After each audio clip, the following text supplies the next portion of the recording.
Oh, Jesus. Oh, wow. Very nice. So, today's fan is a Homestead super... No, this is not a super fan. Very close. It's a Homestead Homestar control system.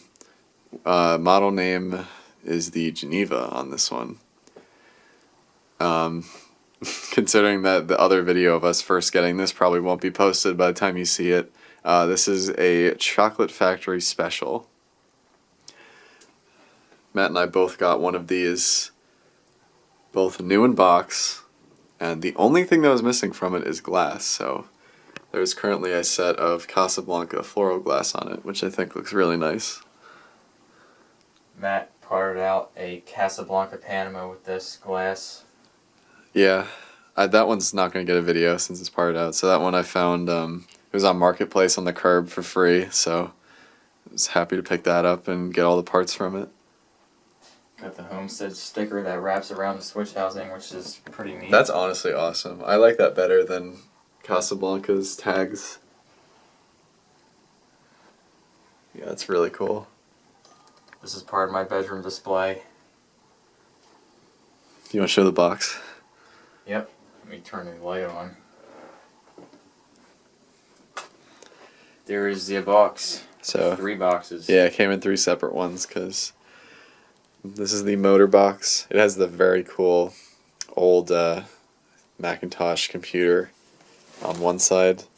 I think that's just, yeah, this is the control system info. Very similar to Casablanca, 6 speeds, light dimming, reverse, demo mode. That's the same thing, but then So this... that was the motor box. There's the And then we got actual the fan. blade box.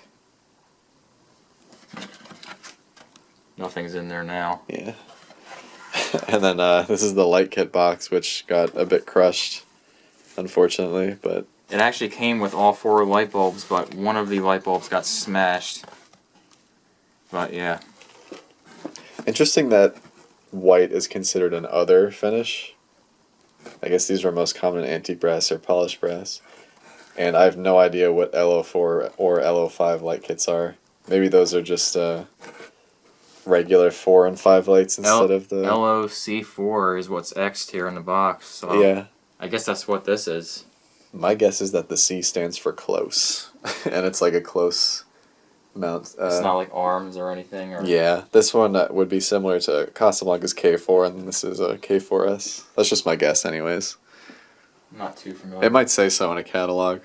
I'm not really too familiar with this. Also, this kind of just barely fits around everything. Oh, yeah. Thankfully, this has a shorter down rod than you'd imagine. It looks like it's only about 2 inches. So it's able to vertically clear this Quoizel over here. And same goes for the TV plus the ERS. Oh, it only clears height-wise on the ERS. It overlaps.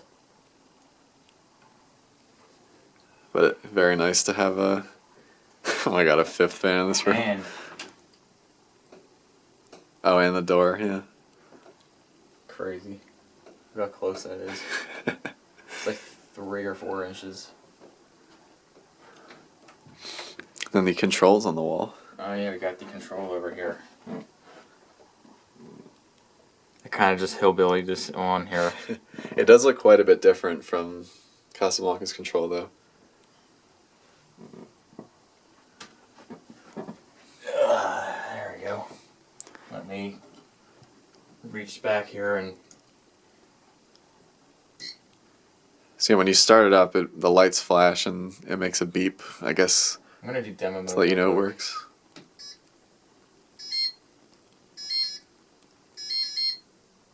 And that's demo mode. The beeps definitely sound really cool on this.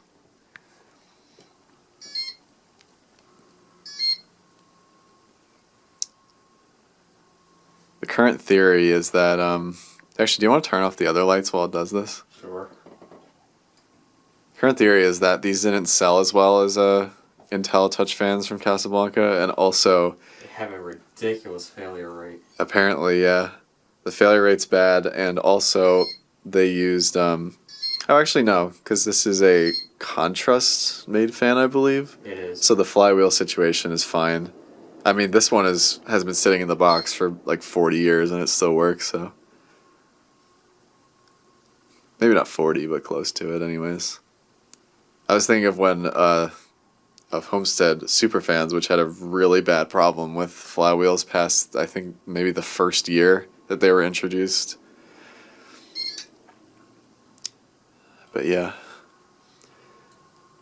If you put LED or CFL bulbs in this, it probably would just immediately die.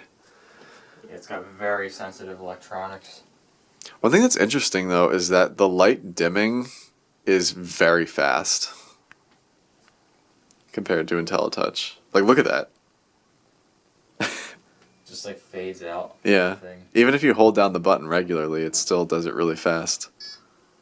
Oh, what the hell? I didn't even touch the control. Is it done yet? You know, I think what it might do... Or is it just cycling through? Once the thing is done, I think it just goes on like speed 3 with the light on. Oh. And just stays that way. Oh, that's another thing. When you start the fan up, it starts on speed 3. Yeah, it's very not on weird. speed 1. I'll go ahead and stop it, and we will...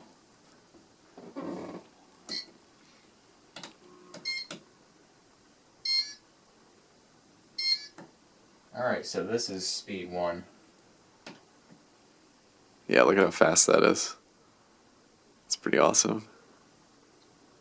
Let me just turn it down a little bit. That's pretty good.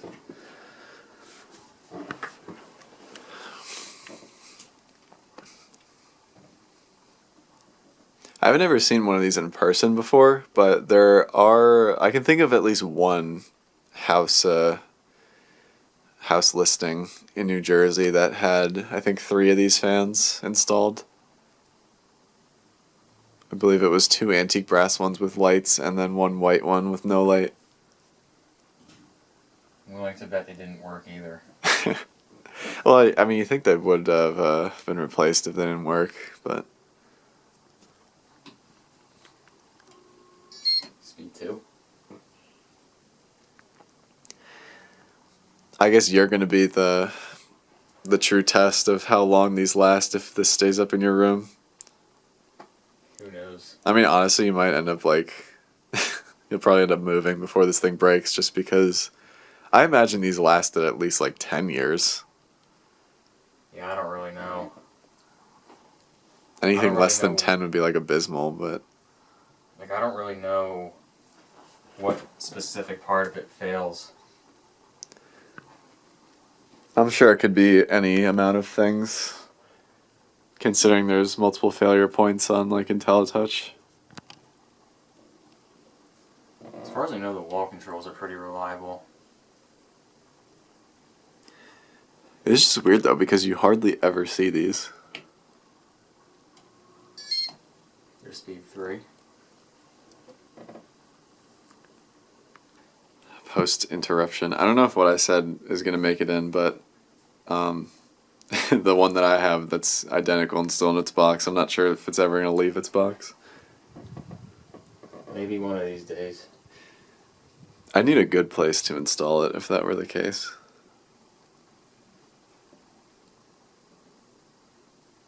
Another weird thing about this fan is that once it's running for a while, like more than 20 minutes, whether it's just the fan or just the light or both, it just makes this random crackling noise. Like an intermittent crackling noise. Really don't know why. Can you tell what part of it's coming from inside the motor housing, so it's definitely the board. Oh. Pretty sure it's a speed 4. It's either 4 or 5.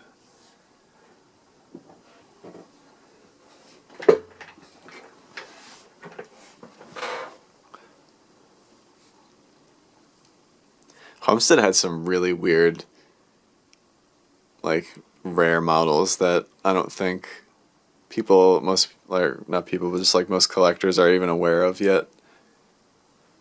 That's insane. You have to look through all the catalogs to find out all the cool stuff that they made. Because they really did make some cool fans. I mean, let's not forget they had the like the Budweiser, the Mickey Mouse, whatever the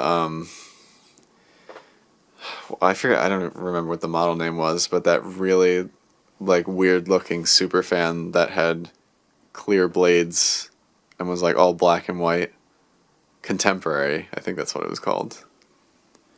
They had all different sets of colors for the Universal and just stuff like that.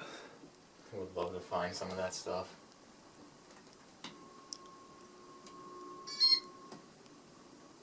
Alright, that's speed 5.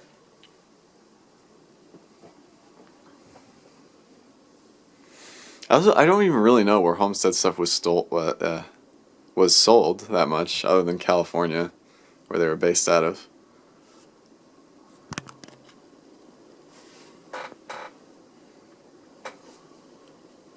Info about them isn't as like widely known or available. I guess the Homestead company just didn't take off like Casablanca did. They must have been making at least some good money though, because they were around for over a decade. It just seemed to be so ridiculously rare. Yeah, well, I mean, Universals are common. They are, yeah. They were like the cheapest one. They're pretty much the Delta 2 equivalent, so. But at the same time, Universals really don't have anything to go wrong. There's no flywheel. Yeah. There's no crazy control system. Yeah, it's all just 3-speed. 3-speed and a spinner motor. And then stuff like this, boards fail, flywheels break, and the superfan flywheel disaster. So a lot of them just got tossed over the years, I know that. Oh yeah.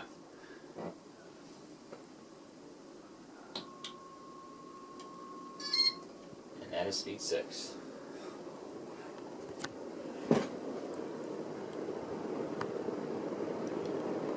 I'm really glad to have glass on this thing finally, because before it was just light bulbs. Yeah, it was just the bulbs. But yeah, if this was Homestead's answer to the Panama, then it really like never took off like the Panama did. It just makes me wonder what the cost was of these new. At least compared to the competition.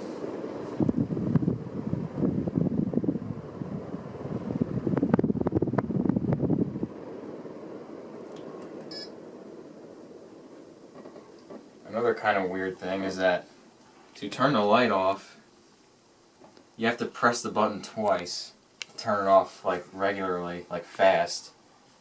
If you hit it once, it just automatically goes through like a safe exit cycle. And it just slowly dims out.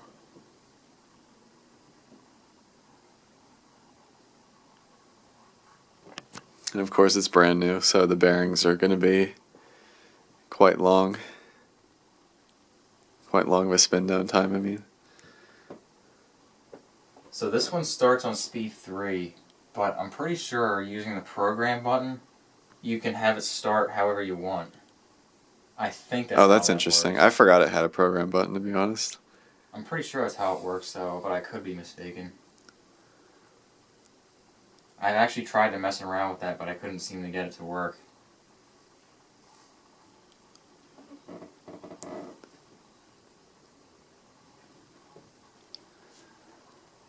Yeah, seeing one of these where the whole thing is just immaculate is crazy. The only imperfection is this one little part of the sticker is like coming off and it won't stick back on, but other than that it's perfectly fine. Oh, I see. I think it'd be fixed with some glue, though. If you really cared that much.